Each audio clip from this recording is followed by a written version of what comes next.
یہ ملاحظہ کریں، باب نمبر 19 ہے، علم الانبیاء بقتل الحسین ابن علی علیہ السلام۔ انبیاء سلف کو بھی علم تھا، امام حسین علیہ السلام شہید کیے جائیں گے۔ ایک نبی ہے، اس کا نام ہے اسماعیل۔ یہ ایک اسماعیل ابراہیم علیہ السلام کے بیٹے کا نام ہے، ایک اور بھی نبی ہے، وہ اس کا نام بھی اسماعیل ہے۔ اس کے شان میں قرآن مجید میں یہ آیت ہے، وَاذْكُرْ فِي الْكِتَابِ، سورہ مریم میں، وَاذْكُرْ فِي الْكِتَابِ إِسْمَاعِيلَ إِنَّهُ كَانَ صَادِقَ الْوَعْدِ وَكَانَ رَسُولًا نَبِيًّا۔ کتاب میں اسماعیل کا ذکر کرو،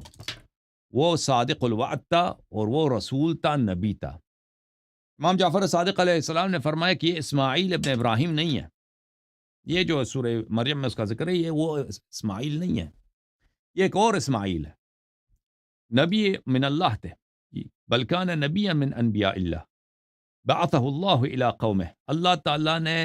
اس کو نبی بنا کر اپنے قوم میں، اس کے اپنے قوم میں بھیجا تھا کہ قوم کو میری دین کی طرف بلا دو۔ قوم نے ان کے ساتھ کیا بھائی، فَأَخَذُوهُ فَسَلَخُوا فَرْوَةَ رَأْسِهِ وَوَجْهِهِ، انہوں نے، قوم والوں نے اس پہ بڑا ظلم کیا، کہتا ہے ہمارے دین باطل ہے، تم کہتے ہو ہمارے خدا باطل ہے، ہم آپ کی بات مان لیں، اس کو پکڑ لیا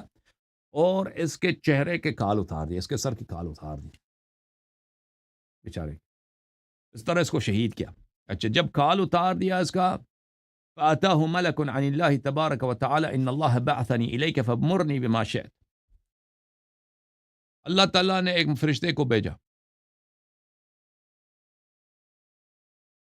کہ یا نبی اللہ، تیرے ساتھ بڑا ظلم ہوا ہے، اس قوم نے تیرے ساتھ بڑی زیادتی کی ہے، اب تم جو چاہو میں اس قوم کے ساتھ کر دوں، بولو کون سی بلا ان پہ نازل کر دوں، کیسے ان کا انتقام لے لوں۔ تو اس نے کہا لی اسوۃ بما یصنع بالحسین علیہ السلام،